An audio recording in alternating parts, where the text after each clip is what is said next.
Hello fellow Whovians, welcome to Mr. Reviews. Today I'm reviewing Doctor Who and the Silurians.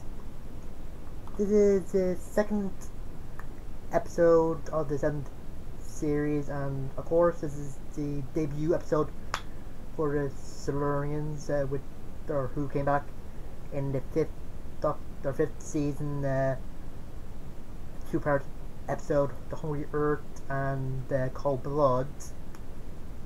Let's say I think the design in this is a bit better than the one from the new series.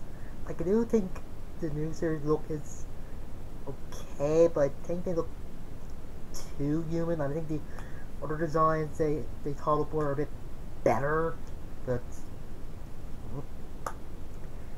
I think this is also the debut of a Doctor's card named Bessie, because I don't think it was in the first episode. So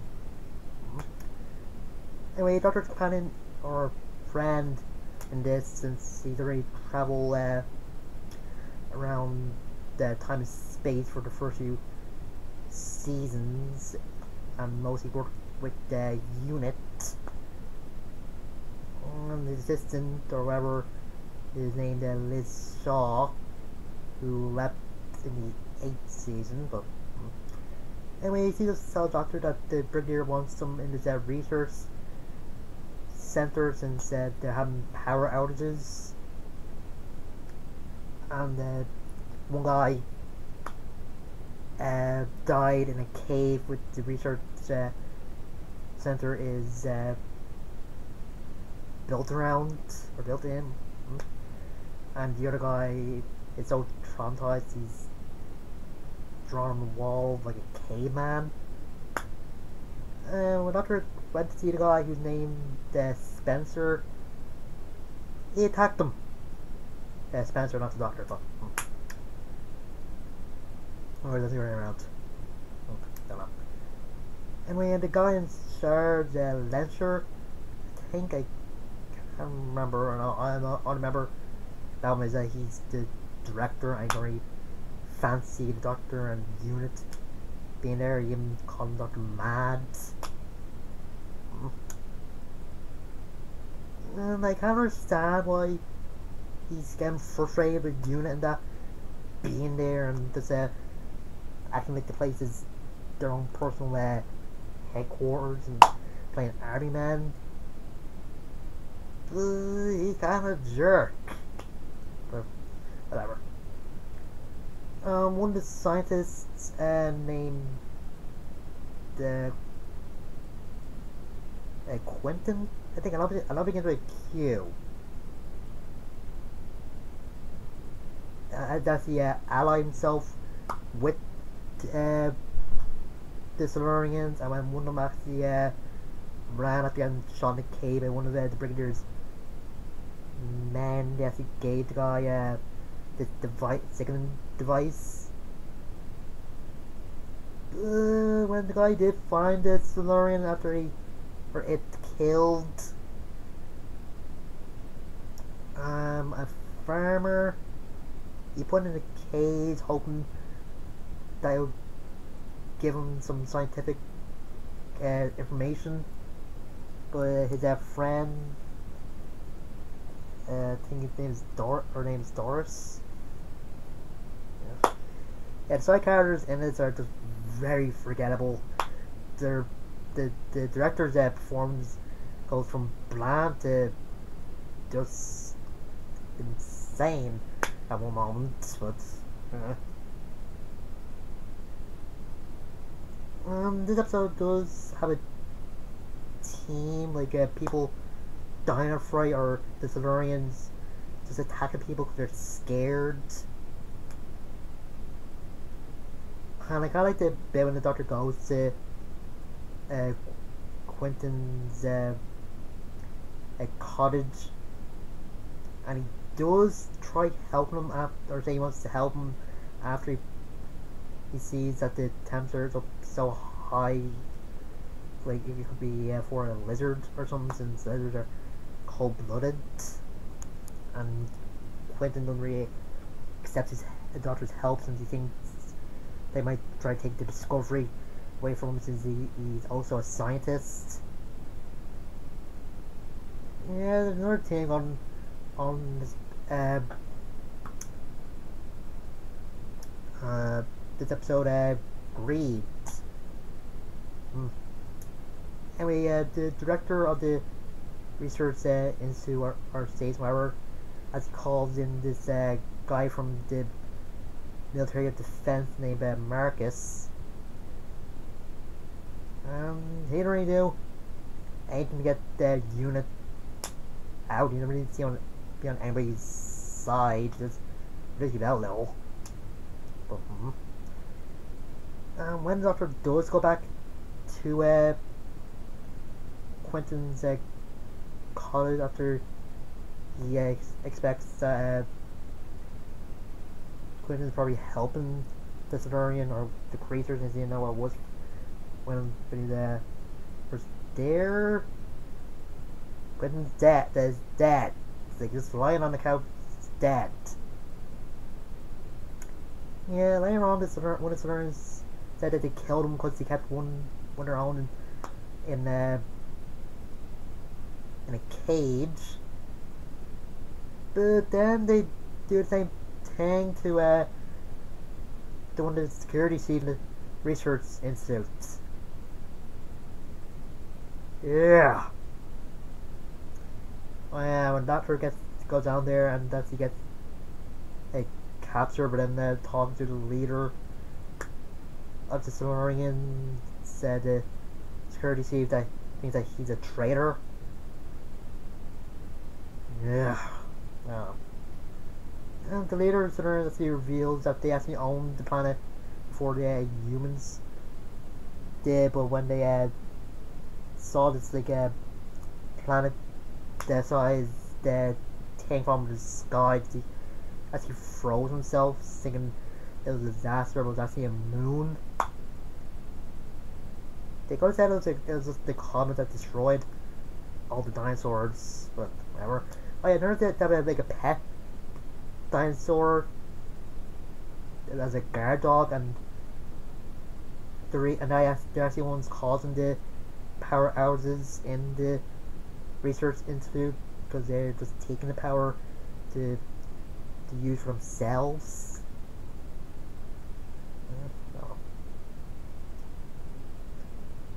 And the security chief actually breaks out after the Doctor gets the leader to consider making peace with humans, but one of the Silurians that think they could kill humans, or they think might be the one that was held prisoner by the Quentin.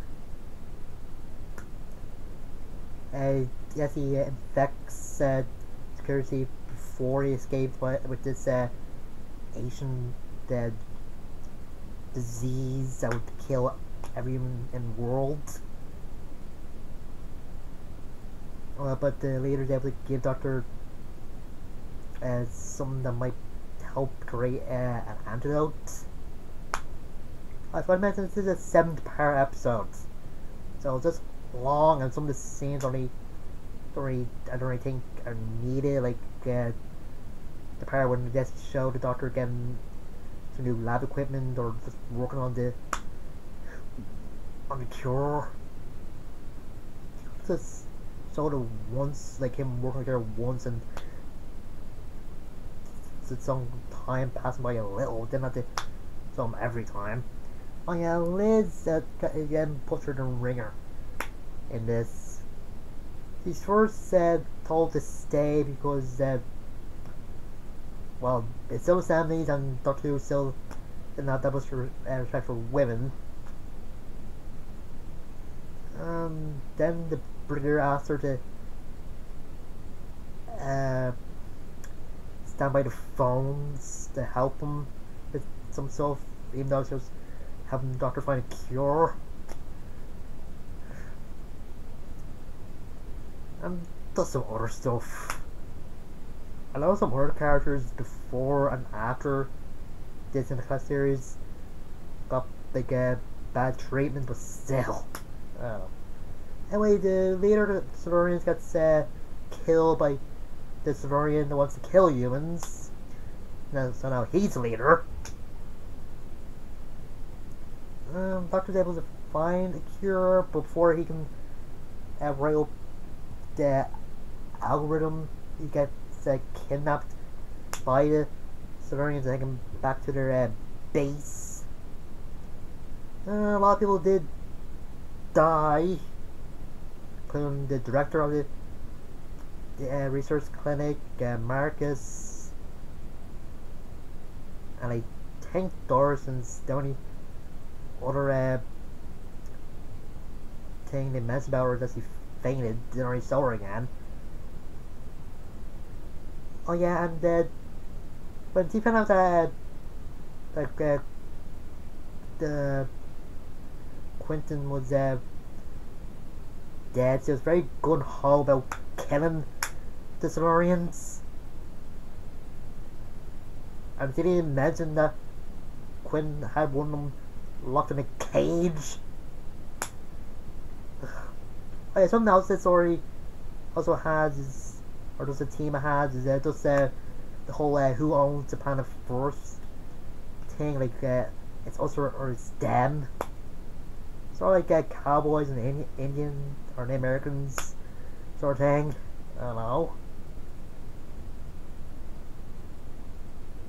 Anyway, the Silurians actually forced the Doctor to use the research clinic, or Institute of the clinic, to do something with it to make the Earth more warm for them and to kill humans. But the Doctor actually put the thing that the nuclear generator on a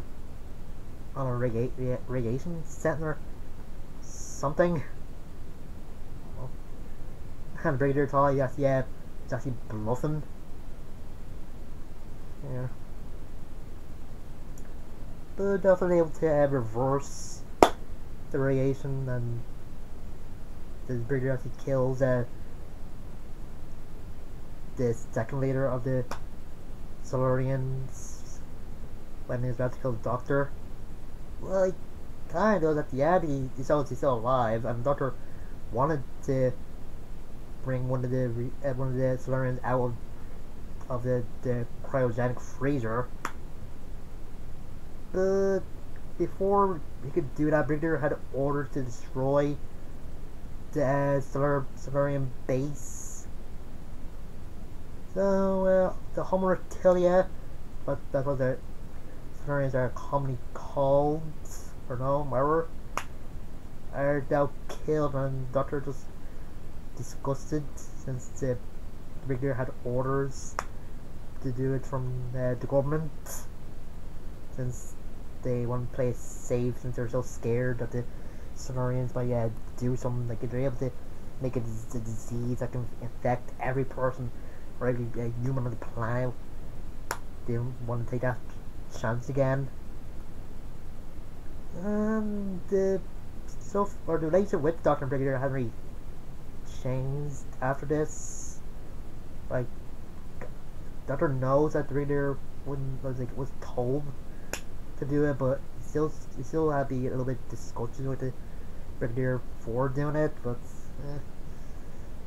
don't know. And the absolute moments in this, like, they do get out to each other and slag each other, but still allies and friends. And I do like the part when the Doctor calls the Brigadier Sherlock Holmes and the Brigadier calls him Watson. Even though I think that's the other way around, so this episode is okay, but I think this sequel episode, the Sea Devils, is a bit better than this, and not just because the Master is in it. And like the Sea Devils and the Ice Warriors, the Silurians does get their name, or does a name by somebody, like they normally call Silurians like the race and call that. So, and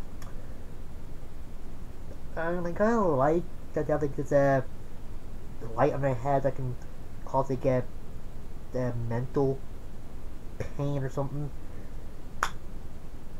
I don't know why they don't have any more in the new series. I already explained it. They could have said that the one from the new series were a different race of Silurians, or they evolved to look like they do at that point, but I don't know. And I would recommend this episode to anyone who wants to see what the Silurians were like in the classic season, or just what they look like. My opinion, they look great, as I said. The music was okay. None like stood out, or none was like brilliant. And acting by the three main characters, the Doctor, the Brigadier, and Liz Shaw, whatever, was good as always. The side characters, the only ones that I thought were just okay, or just a bit weird, but